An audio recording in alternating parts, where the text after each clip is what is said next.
നമ്മളിപ്പോൾ ഉള്ളത് ആലപ്പുഴ ബീച്ചിലാണ് കേട്ടോ. ആലപ്പുഴ ബീച്ച് ഫെസ്റ്റിവലിലെ കുറച്ച് കാഴ്ചകളാണ് ഞാനിന്ന് കാണിക്കുന്നത്. ഞാൻ മൻസൂർ മുഹമ്മദ്, ത്രിപുരം ട്രാവലിൻ്റെ പുതിയൊരു എപ്പിസോഡിലേക്ക് ഏവർക്കും സ്വാഗതം. ആലപ്പുഴക്കാർക്ക് മുല്ലക്കൽ ചിറപ്പ് പോലെ തന്നെ ഒഴിച്ചുകൂടാൻ പറ്റാത്ത ഒരു സംഭവമാണ് ആലപ്പുഴ ബീച്ച് ഫെസ്റ്റിവൽ. കേരളത്തിലെ മനോഹരമായ നമ്മുടെ ആലപ്പുഴ ജില്ലയിലെ ബീച്ചിലാണ് ഇത് നടക്കുന്നത്. ആലപ്പുഴ ബീച്ചിലാണ് ഈ ഫെസ്റ്റിവൽ നടക്കുന്നത്. അതിമനോഹരമായ വെള്ള മണലിനും ക്രിസ്റ്റൽ തെളിഞ്ഞ വെള്ളത്തിനും പേരുകേട്ട മനോഹരമായ നമ്മുടെ ആലപ്പുഴ ബീച്ചിലാണ് ഈ ഉത്സവം നടക്കുന്നത്. ഈ പ്രദേശത്തിൻ്റെ സമ്പന്നമായ സംസ്കാരത്തിൻ്റെയും പൈതൃകത്തിൻ്റെയും ആഘോഷം കൂടിയാണ് നമ്മുടെ ഈ ആലപ്പുഴ ബീച്ച് ഫെസ്റ്റിവൽ. ഇവിടെ പലതരത്തിലുള്ള അഭ്യാസ പ്രകടനങ്ങളും കാണാൻ ഭംഗിയുള്ള പല കാഴ്ചകളുമൊക്കെ നമുക്കിവിടെ കാണാം. ഇത് രാജ്യത്തിനകത്തു നിന്നും വിദേശത്തു നിന്നും സന്ദർശകരെ ആകർഷിക്കുന്ന ഒരു പരിപാടി കൂടിയാണ്. ഡിസംബർ മാസത്തിൽ നടക്കുന്നത് കൊണ്ട് തന്നെ കേരളത്തിൻ്റെ അകത്തും പുറത്തുമായിട്ടുള്ള സഞ്ചാരികളെല്ലാവരും തന്നെ ഇവിടെ ആലപ്പുഴ ജില്ലയിലേക്ക് അല്ലെങ്കിൽ ആലപ്പുഴയിലേക്ക് വരുന്നു എന്നുള്ളത് തന്നെയാണ് ഏറ്റവും പറഞ്ഞറിയിക്കേണ്ട ഒന്ന്. പരമ്പരാഗത സംഗീതവും നൃത്തവും ഉൾപ്പെടെ വിവിധ സാംസ്കാരിക പരിപാടികളും beach volleyball, football, beach cricket തുടങ്ങി പല കായിക ഇനങ്ങളുമൊക്കെ ഇവിടെ സംഘടിപ്പിച്ചിട്ടുണ്ട്. ഇവിടെ ഇതുപോലെ തന്നെ പല കാഴ്ചകളും നമുക്ക് കാണാം. കാർണിവലും ഒപ്പം ബീച്ച് ഫെസ്റ്റിവലും മുല്ലക്കൽ ചെറുപ്പുമെല്ലാം ഏകദേശം ഒരേ ടൈമിലായതുകൊണ്ട് തന്നെ ആലപ്പുഴയിലേക്ക് വരുന്ന സഞ്ചാരികൾക്ക് ഇതൊരു ആനന്ദത്തിനുള്ള അവസരം കൂടിയാണ്. ആലപ്പുഴയ്ക്ക് ഒരു ഉത്സവ രാവ് കൂടിയാണിതെല്ലാം. നമ്മുടെ കേരളത്തിന് അകത്തും പുറത്തു നിന്നും പല സ്ഥലങ്ങളിൽ നിന്നെല്ലാം തന്നെ ഇവിടെ ഭയങ്കര ജനമാണ് ഒഴുകി വരുന്നത്. ഒരുപക്ഷെ എനിക്ക് തോന്നുന്നു ഇന്ന് ആളുകൾ കുറവായ ഒരു ദിവസമാണെന്ന് തോന്നുന്നു. അതല്ലാത്ത ദിവസങ്ങളിലൊക്കെ ആണെങ്കിൽ ഇവിടെ പറഞ്ഞറിയിക്കാൻ പറ്റാത്ത തിരക്കാണ് ഇവിടെ അനുഭവപ്പെടുന്നത്. മാത്രമല്ല ഈ കാണുന്ന കാഴ്ചകൾ മാത്രമല്ല കേട്ടോ ഇവിടെയുള്ളത്. ഇവിടെ വന്നിട്ട് ഏറ്റവും കൂടുതൽ തിരക്ക് അനുഭവപ്പെട്ടൊരു സംഭവം കേട്ടോ ഇത്. ഇതുകൊണ്ട് അവിടെ നിൽക്കുന്ന മൊത്തം കയറാനുള്ളവരാണ്. ഇത് അടുത്ത നെക്സ്റ്റ് സ്റ്റെപ്പിലേക്ക് ക്യൂ ആയവരാണ്. ഇല്ല അപ്പുറത്തെ സെക്ഷനിൽ ഇറങ്ങി വരുന്നവരാണ്. ഫുൾ ആളാണ് കേട്ടോ. ബാക്കിയുള്ളതിന് മൊത്തം ഇങ്ങനെ ആളെ കയറ്റാൻ വേണ്ടി നിൽക്കുന്ന അടുത്ത് ഇത് സിമ്പിളായിട്ടാണ് ആൾക്കാർ ഇവരെ ആകർഷിച്ചിരിക്കുന്നത്.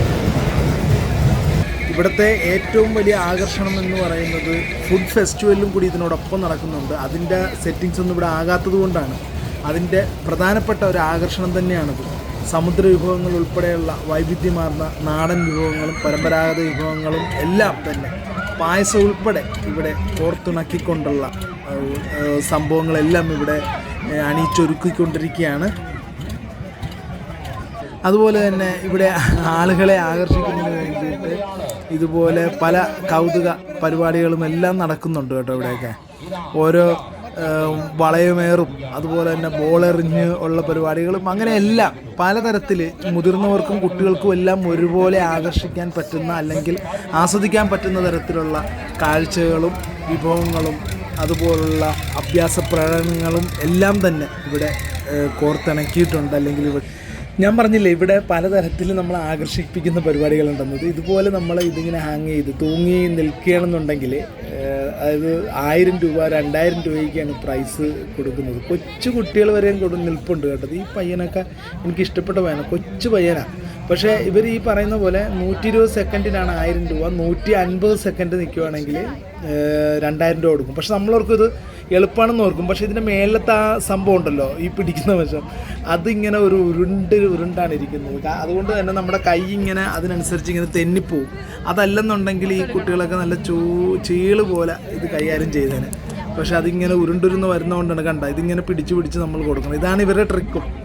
പക്ഷേ അതിനെ ഒരു സ്പോർട്സ്മാൻ സ്പിരിറ്റിൽ എടുത്താൽ മതി. അങ്ങനെയാണെങ്കിൽ അതൊരു രസമാണ്. പക്ഷേ നമ്മൾ കുറേ നേരം നിന്നിട്ട് ആരും ഈ ഒരു 1.5 സെക്കൻഡ് അല്ല 1.5 മിനിറ്റ് നിന്ന് ആരും അല്ല 1.5 മിനിറ്റ് അല്ല 2 മിനിറ്റ് 120 സെക്കൻഡ് പക്ഷെ നിന്ന് ആരും അത് എടുക്കുന്നത് കണ്ടില്ല കേട്ടോ.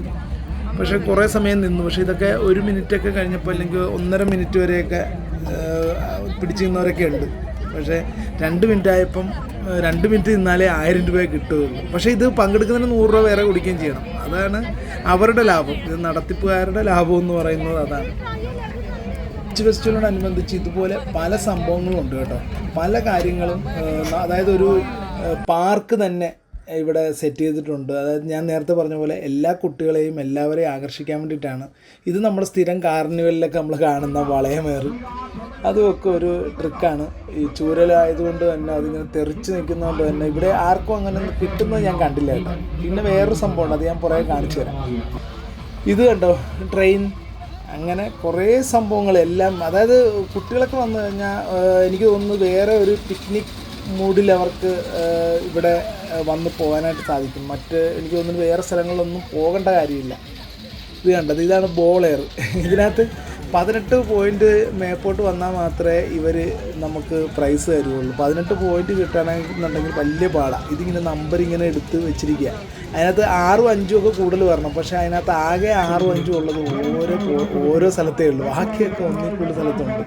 അതുകൊണ്ട് തന്നെ അത് കിട്ടാനും സാധ്യത കുറവാണ്. ഇനിയിപ്പോൾ 18 പോയിൻ്റ് അടിച്ചാൽ അത് ചെറിയൊരു പ്ലാസ്റ്റിക്കിൻ്റെ പാത്രം കിട്ടും.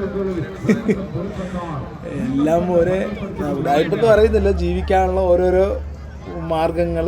പിന്നെ നമ്മൾ ആദ്യം പറഞ്ഞ പോലെ അതിനെയൊക്കെ ഒരു സ്പോർട്സ്മാൻ സ്പിരിറ്റിലെടുത്താൽ മതി, അപ്പോൾ പ്രശ്നം തീരും.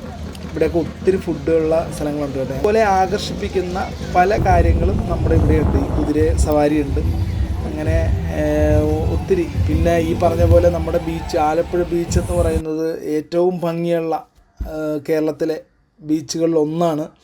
മാത്രമല്ല, ഭംഗിയിൽ ഉപരി ഇത്രയും ഏറെ സ്ഥലമുള്ളൊരു ബീച്ച് എനിക്ക് തോന്നുന്നു കേരളത്തിൽ വേറെ കാണില്ല. ചെന്നൈയിലെ മെറീന ബീച്ചിനോട് ഉപമിക്കാൻ പറ്റുന്ന ഒരു ബീച്ച് തന്നെയാണ് നമ്മുടെ ഈ ആലപ്പുഴ ബീച്ച്. പിന്നെ നമുക്ക് സന്തോഷമുള്ളതെന്ന് പറയുന്നത് നമ്മളെ തിരിച്ചറിയുന്ന കുറേ ആളുകൾ ഇവിടെയുണ്ട്. നമ്മുടെ ഫോളോ ചെയ്യുന്നവരും നമ്മുടെ വീഡിയോ കാണുന്നവരൊക്കെ ആയിട്ടുള്ള കുറേ ആളുകളെയൊക്കെ നമുക്കിവിടെ കാണാനായിട്ട് സാധിച്ചു. അതൊക്കെ ഒരു സന്തോഷമുള്ള സംഭവമാണ്. അതെനിക്ക് മുല്ലയ്ക്ക് ചെറുപ്പിന് കഴിഞ്ഞ ദിവസം പോയപ്പോഴും നമ്മൾ പോയ സ്ഥലങ്ങളിലൊക്കെ നമ്മളെ തിരിച്ചറിയുന്ന ആരെങ്കിലുമൊക്കെ നമ്മുടെ മുന്നിലേക്ക് വന്നു എന്നുള്ളതാണ്. അതൊരു സന്തോഷം ഉള്ള കാര്യങ്ങൾ തന്നെയാണ്. വർഷങ്ങളായിട്ടുള്ള ബന്ധമാണ് കേട്ടോ. അനിക് സാർ എന്നാണ് പേര്. നമ്മുടെ കോസ്റ്റൽ പോലീസ് സ്റ്റേഷനിലാണ്. പുള്ളി പല സ്ഥലങ്ങളിലും ഉണ്ടായിരുന്നതാണ്, തൃശ്ശൂർ തൊട്ട്. പക്ഷേ യൂണിഫോമിൽ ഞാൻ കാണുന്നത് ആദ്യമായിട്ടാണ്. സന്തോഷം. കപ്പയും കക്കറച്ചി 100 രൂപ. നമ്മൾ ഈ ബീച്ചിലെ ഈ വൈബിൽ നിന്ന് കഴിക്കുവാണ് കേട്ടോ. ഇത് കണ്ട, തൊട്ടിപ്പുറത്ത് മറ്റേ എക്സിബിഷൻ, നേരെ അവിടെ അങ്ങനെ കക്കറച്ചി ഫിനിഷ് കേട്ടോ.